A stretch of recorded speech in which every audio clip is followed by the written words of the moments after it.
Summer had clung to nightfalls that year. It dug itself into the soil. It wrapped itself around tree trunks. It stuck like pollen to the wildflowers that blustered in the breeze.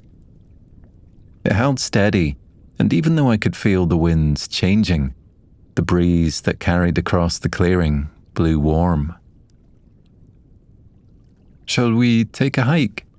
Dhvani asked that afternoon, her eyes on the sky as though she too could sense the change coming, and sought to make the most of the good weather before it carried across the skies and drifted out to sea without us.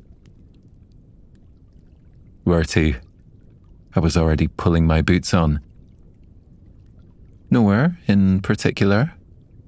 She looked at me as though I was a peculiarity, head tilted to one side, lips lifting into something like a smile. Dhvani was always more preoccupied with the journey than the destination.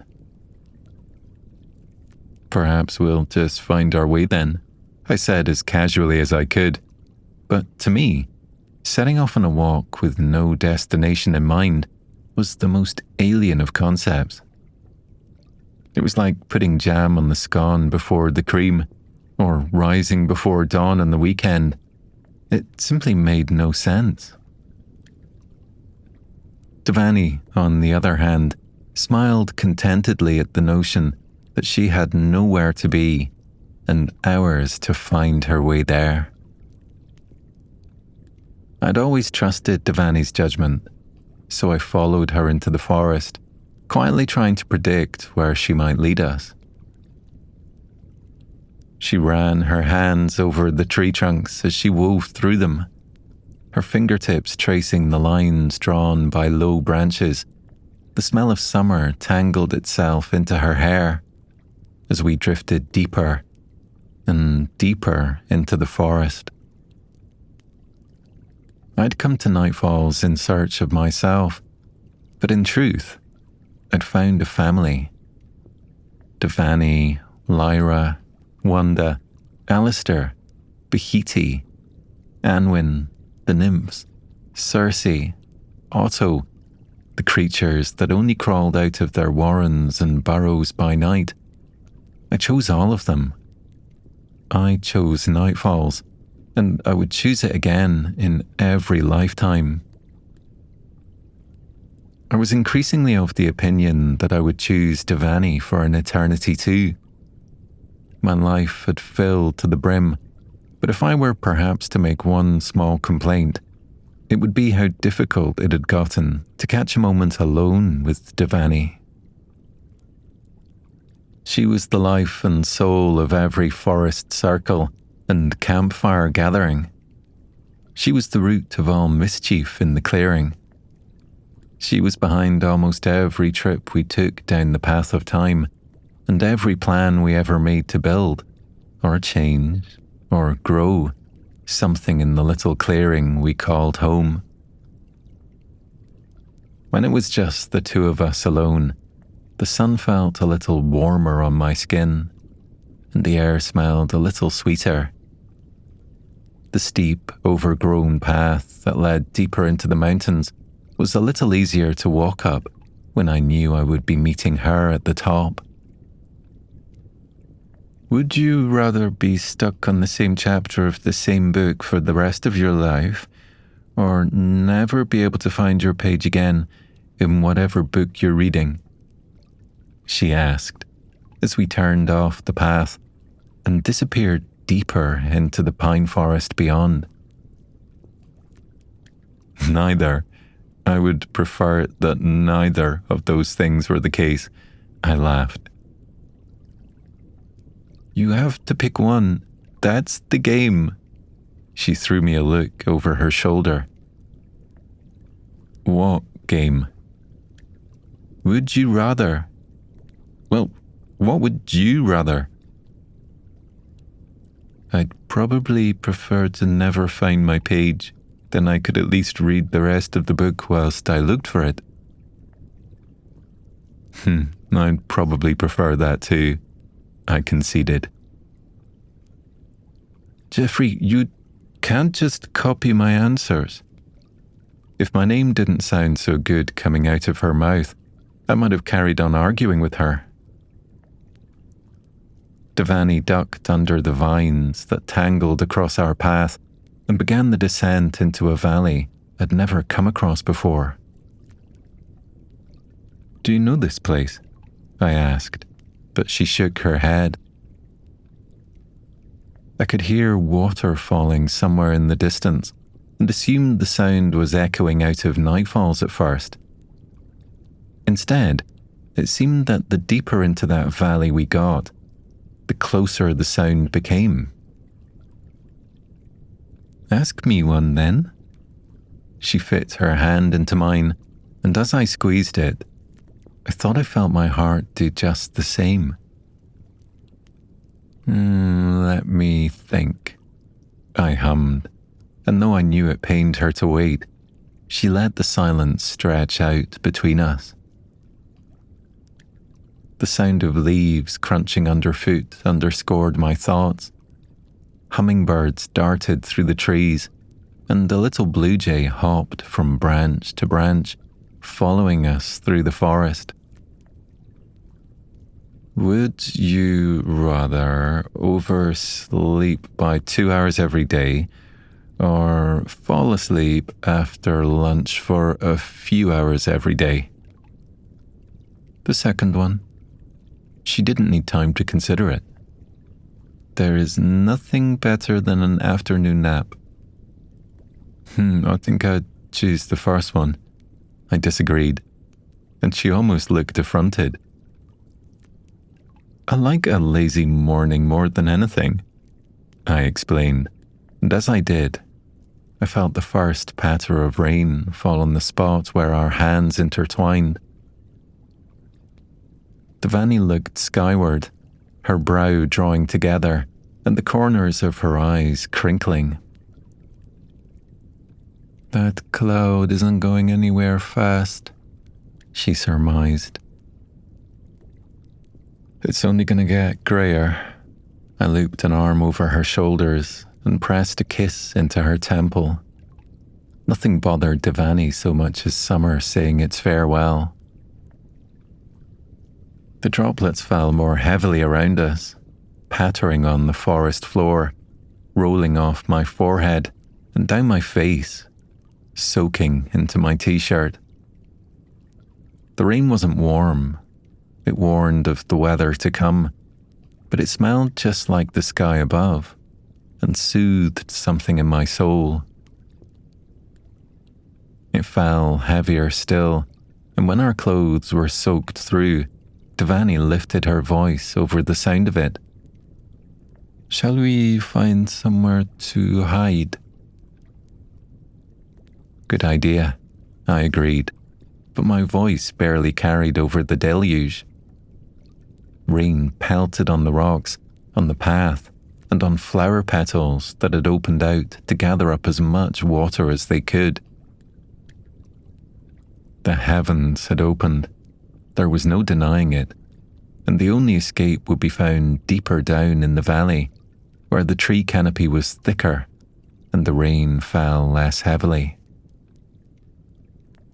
We chased over fallen branches, hopped across streams before their banks burst, and burrowed into the belly of the mountains like rabbits looking for their warren. When we stumbled upon a cave at the foot of the next peak, we were swift to duck inside. With her wet hair clinging to her face, Dhvani had never looked more beautiful to me. The rain fell heavier and heavier still, and the sound of it echoed through the cave before us. It was a cry from the skies themselves, a call for change, a shift in the seasons, and the quiet knowledge that time was getting on, and I still got to step into the next season with the same woman at my side. We pressed into the shelter, Dhvani peeling off her overshirt and wringing it out as we ambled into the deepening darkness. The cave felt endless at first, Just when it seemed that I'd found darkness in its truest sense, we pushed a little further on and found there were still deeper shades of that velvet black. We moved through it, and we could have been wading through sleep itself. Perhaps it was the absence of light for a millennium that made the air in that cave so still. It wasn't just sleepy. It was asleep, at rest, dormant. Nothing grew there. Nothing could have. All there was to do was rest, relax, and convince yourself that you were waiting for the sunlight to find its way to you. The deeper we drifted into that dark, though, the more willing I was to forego the day for good. It felt like that cave was offering up an endless night, and I would have traded anything to spend it with Dhvani. Toward the back, where it was so dark I couldn't see my hand in front of my face, when I lost all sense of the body I was bound in, I felt just as heavy as that darkness.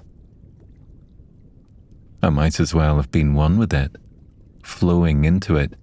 The dark and I were twinned together, twisting around bends in the path that led to the back of the cave.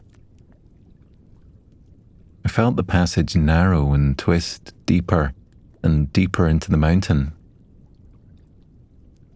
I felt myself drifting into that darkness, the only thing keeping me moored up in my body, the sound of Dhvani's breath, slow and steady by my side.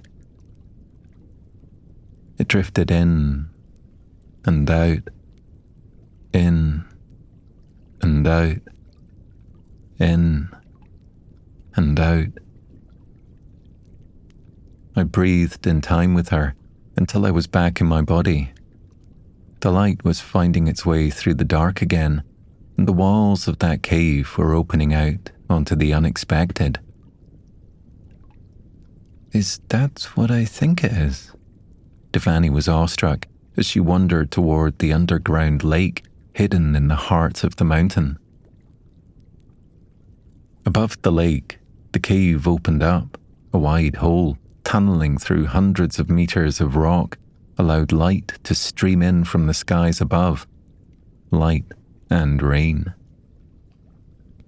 The banks of that lake remained sheltered, so we settled on the sand, but the rain fell just as heavily on the water's surface as it would have been falling on the tallest mountain peaks. With no canopy to slow the thrum and falling of the rain, it felt like a million raindrops a moment, splashing onto the surface of the water. The sound of it echoed around us, washed over our senses, and stilled something in me. It was mesmerizing to be inches from the elements, and yet so entirely safe from them. I'd scarcely seen anything hold Dhvani's attention for so long. Hours could have passed on the hidden banks of that pool, and we barely spoke a word for fear of interrupting the perfect peace that had settled around us. The rain fell in waves, but it never washed away the calm of that moment. Sometimes it fell heavier, other times softer, but it always fell. It fell and fell and fell until the sun began to set and the lake glowed gold with the last of the evening light. Droplets were still splattering on the surface of the golden lake when Dhvani rose to her feet. The sun streaming into the cave caught the falling rain at just the right angle, shining through each and every droplet. It looked almost as though thousands upon thousands of stars were falling from the heavens above and settling on the surface of the lake. The lake became liquid gold, and the woman worth more than anything to me in the world was wading into it.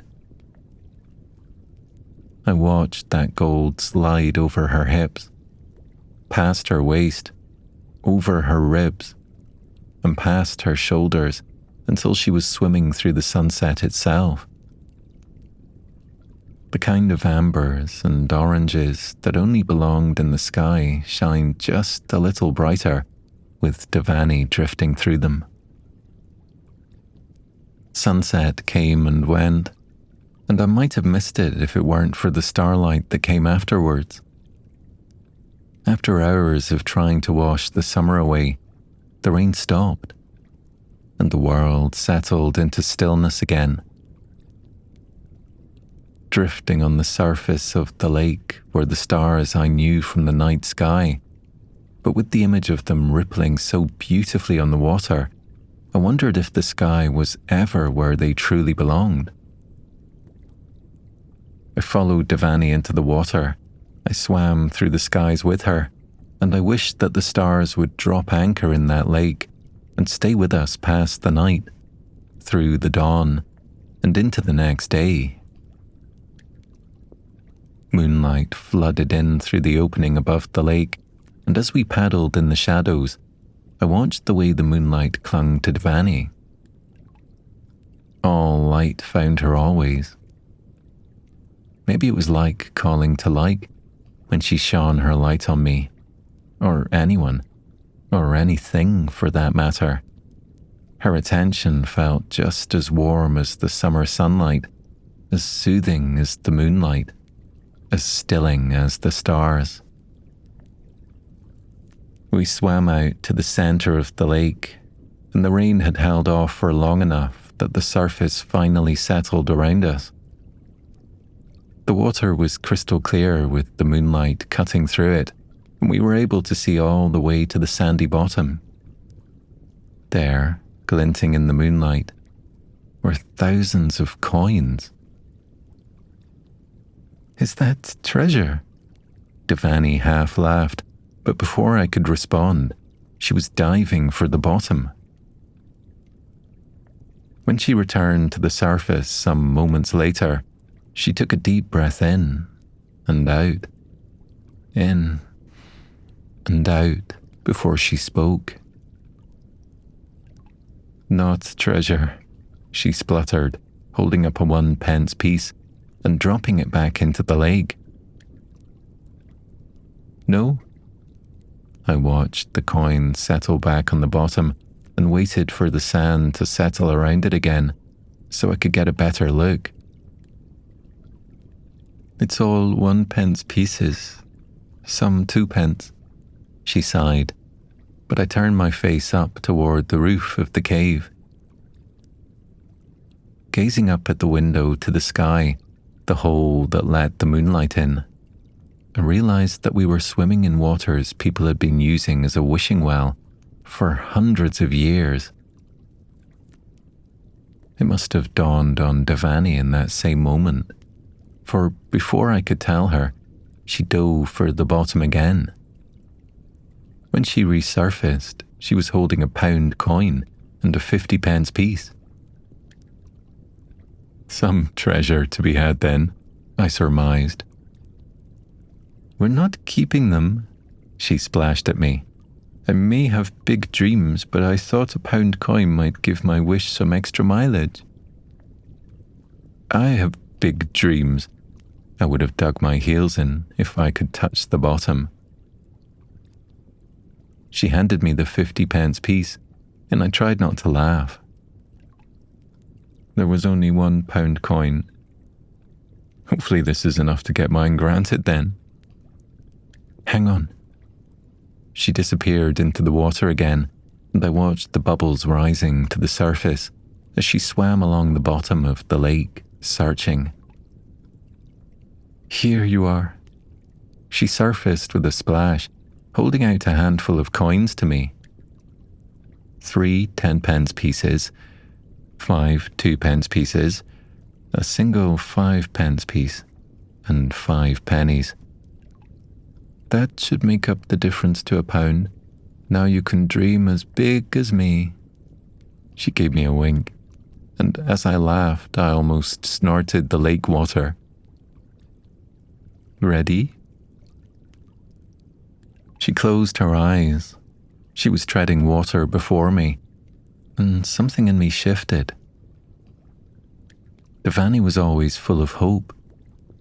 It was one of the things I liked most about her, and watching her make a wish, then toss the coin over her shoulder and back into the depths of the lake, I wanted more than anything to know what she was wishing for. When I let go of the handful of change she had given me, I was wishing for her and her alone, for a lifetime, for longer. Morning, noon, midday and midnight, I wanted to spend it at her side.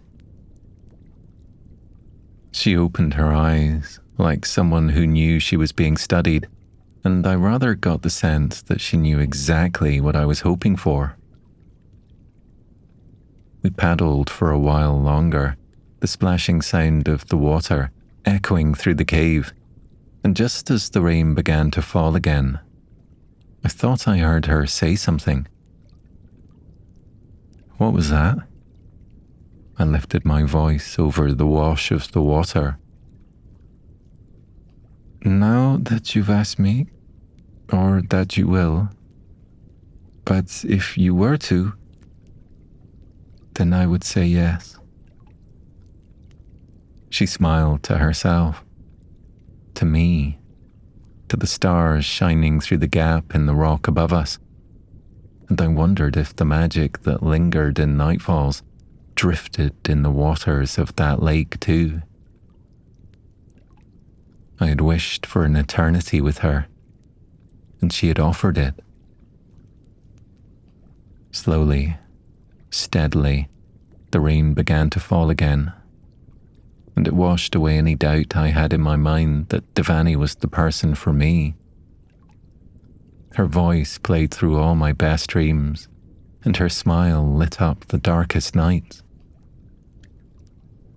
We swam ashore, and as she ambled back onto the banks of that lake, I realized that it wasn't just her I liked. I liked her way. I liked the way she moved through the world. I liked the way she treated people. I liked the way she treated herself. Geoffrey, it's rude to stare, she teased, and I realized that I had just been standing in the shallows, watching her stretch out on the sand. Sorry, I lied. Do you ever think about the future? She hummed as I settled on the sand next to her. Lying back, our legs tangled together, and her head came to rest on the crook of my shoulder. Sometimes I find it hard to believe that anything could ever be as good as this, though. I pulled her in closer. So I tried to stay anchored up here, beside my best friend. Otto's your best friend, she jabbed me in the ribs. He's my second best friend, and I think he might like you better than he likes me anyway. Laughter echoed off the cave walls, and it only stopped when Dhvani's mouth brushed against mine. When the darkness deepened around us, so too did that kiss. Stars still glittered on the surface of the lake, and with the rain falling around us, it felt like love itself was elemental. What I felt for her was as steady as the rocks around us, as soft as the sand beneath us, and as heavy as the rain that fell harder and harder into the lake before us. When the water level started to rise from all the rain, and it crept up the sandy banks to brush my toes, I knew that it wouldn't matter if the tides themselves took me. There was no washing away what I felt for the woman in my arms. Dhvani found sleep easily on the banks of the lake that night. but I managed to stave it off for just a moment so that I could watch her sink deep into the kind of peace she deserved. She never stopped. All day she busied about the clearing, and the only time I ever saw her truly settle was when her eyes closed. Her breath slowed, and she drifted into rest. The soft sound of her breathing drifting in and out that night was a constant reminder that I had my entire world resting in my arms. The lake lapped at my feet, and slowly, steadily, the rain began to soften. The downpour became heavy rain, became light rain, became summer rain, became stillness.